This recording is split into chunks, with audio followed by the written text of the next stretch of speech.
একাদিক্ৰমে গৈ থাকিলে হ'ল।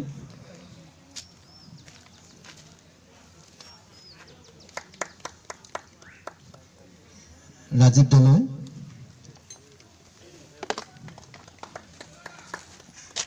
সন্মানীয় জ্যোতি প্ৰসাদ বৰা,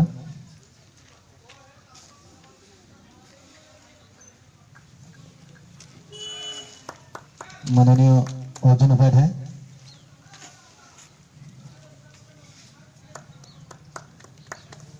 মাননীয় ৰহিন বাবু,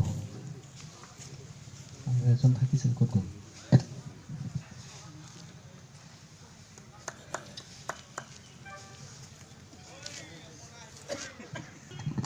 উপস্থিত থকা সমূহ সাংবাদিক কৰ্মী তথা গণ্যমান্য ব্যক্তিসকল, আচলতে যোৱাকালি মোক ৰাতি ফোন কৰিছিলে বিনোদ ভাইটি বুলি কৈছোঁ, মই তেওঁতকৈ বহুত ছিনিয়ৰ। তেওঁ ক'লে যে ৰাজীৱ দা আপুনি ক'ত আছে? মই তেতিয়া শ্বিলঙৰ পৰা আহি আছিলোঁ।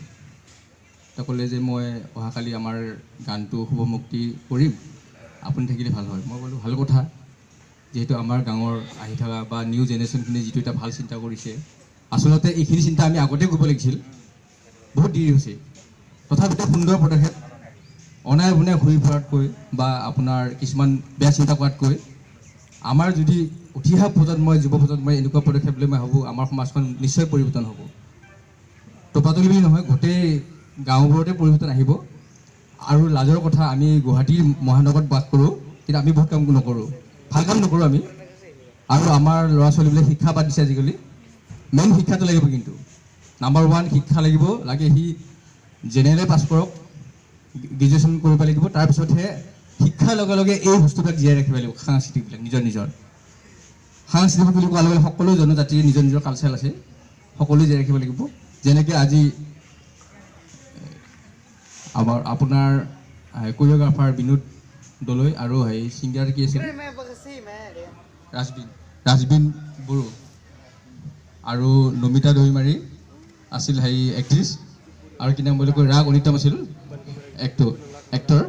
কিন্তু মই নমিতা দৈমাৰীক কিছুমান ভিডিঅ' চাই থাকোঁ ইউটিউবৰ, তাই কিন্তু ইউটিউবত বহুত পাব্লিচিটি হৈছে, মই জানো। যি ইউটিউব চেনেলটো মই চাওঁ, একেবাৰতে 1K পৰা বহুত আগবাঢ়ি গ'ল তাই, কিন্তু মোতকৈ পিছত খোলা হয় ছাবস্ক্ৰাইবটো।